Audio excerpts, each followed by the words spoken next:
Children of class 9. Today I am with you for discussing a new lesson of yours. It is from Beehive, I think. Yes, it is from Beehive. Lesson number 2, The Sound of Music, written by Deborah Colley. Children, this is a story of a girl who could not hear. She was not deaf from her birth, but later on, she slowly her one of her hearing organ started working late.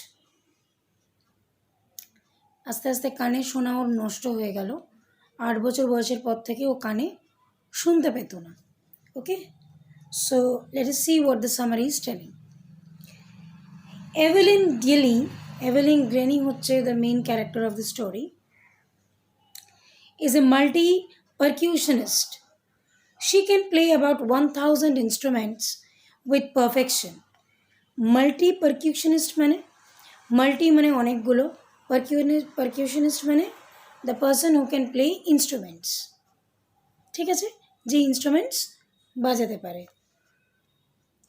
She can play more than 1000 instrument, একসঙ্গে 1000 instrument সে play করতে পারতো। She knew, she had learned. She listens to sound without hearing it. और कान छिलो ना, she could not hear, सुनाई नहीं देता था, लेकिन उसे समझ में आता था कि म्यूजिक बज रहा है।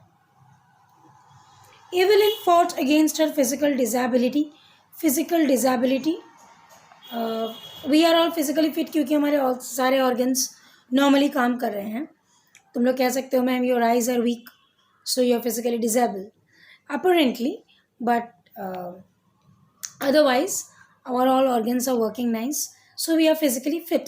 लेकिन अगर किसी इंसान का एक ऑर्गन काम करना बंद कर दे, it can be ear, it can be nose, it can be eyes, it can be hand, it can be leg, it can be brain, whatever, तब उस इंसान को हम लोग physically disabled person कहते हैं।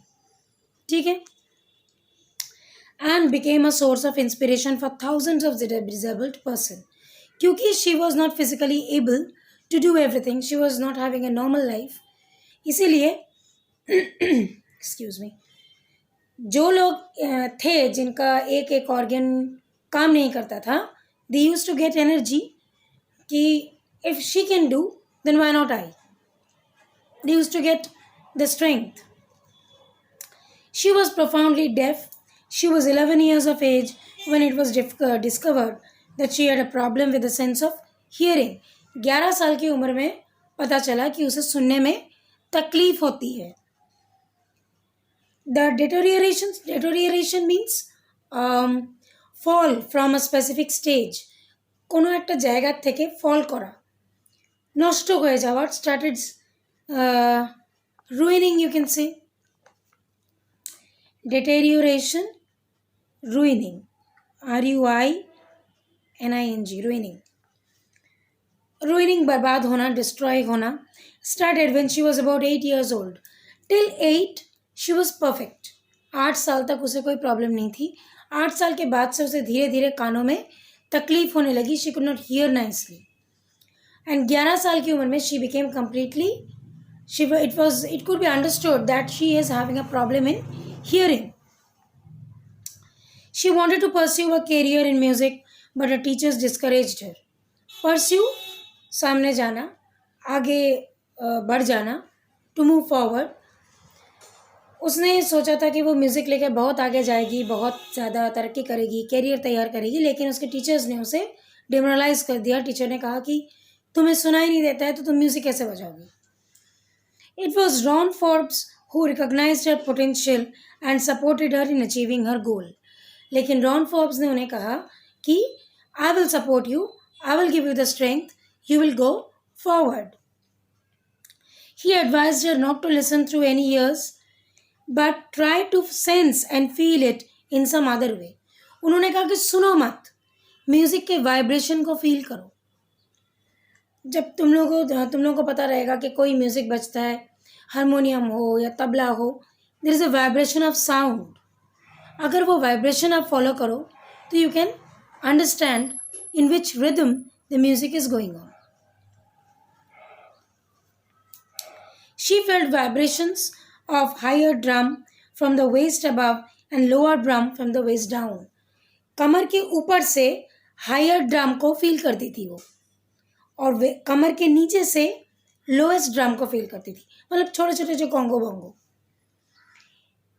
Letter she realize that she could feel the vibration in every part of her body. बाद में उसे पता चला कि उसे बॉडी के हर एक पार्ट में वही वाइब्रेशन आता है. She could feel they tingled upon her skin. उसके स्किन में वाइब्रेशन आ रहा है. देखो, एक ऑर्गन खराब है तो दूसरे ऑर्गन क्या होता है ना, बहुत ज़्यादा स्ट्रांग हो जाते हैं. Her cheek bones and even her hair she had learn to open her body and mind to sound and vibration. उसने सीख लिया कि वाइब्रेशन से किस तरह से अपने बॉडी लैंग्वेज को फॉलो करेगी और म्यूज़िक को समझ पाएगी. और उसके बाद से कभी उसने पीछे मुड़ के नहीं देखा. She never turned back. She moved forward. Evelyn joined the prestigious Royal Academy of Music, scored highest marks in history of academy. सबसे ज़्यादा नंबर लेकर म्यूज़िक एकेडमी ऑफ म्यूज़िक से उसने क्वालिफिकेशन लिया. She worked hard with strong determination. मन में बहुत ज़्यादा स्ट्रेंथ था और वो बहुत मेहनत करने लगी. She got right to the top.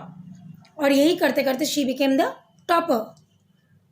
In 1991 she was presented with Royal Philharmonic Society's prestigious Soloist of the Year Award.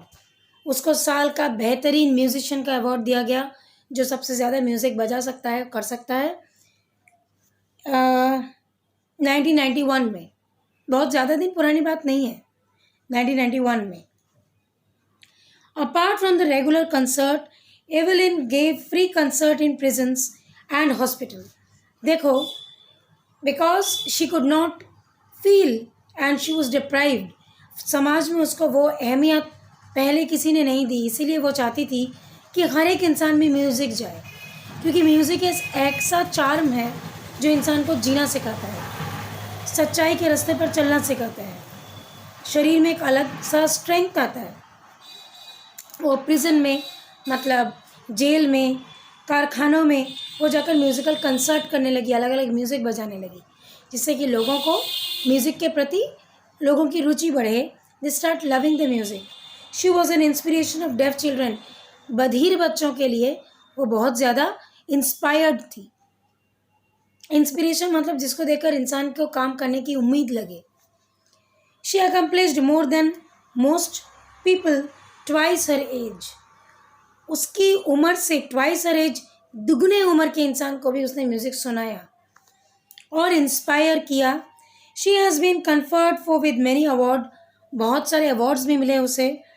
ग्लीनी was selected one of the लॉरेस्ट for the polar music prize 2015. 2015 में उसे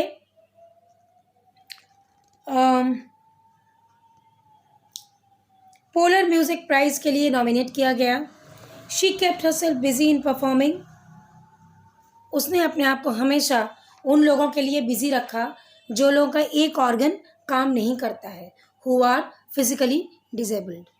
लेकिन उसने कभी ज़िंदगी में उम्मीद नहीं छोड़ी और आज she is such a famous person कि उसके बारे में किताब लिखी जा रही है.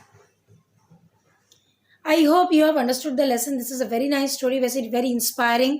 पढ़ोगे तो खुद के अंदर एक अलग सा चार्म आएगा कि अगर बधिर होकर, बहरी होकर वो इतना कुछ कर सकती है, then we are physically strong. Why can't we do a best result of our life? Okay children, so please read it. I hope you have understood it and understanding the summary is the main thing. इससे ज़्यादा अभी कुछ करने की ज़रूरत नहीं है, because your exams are knocking at the door. And I'll be sending you the question answers and required exercise from this chapter. Till then, take care, be healthy, and please read the lesson very nicely. Thank you.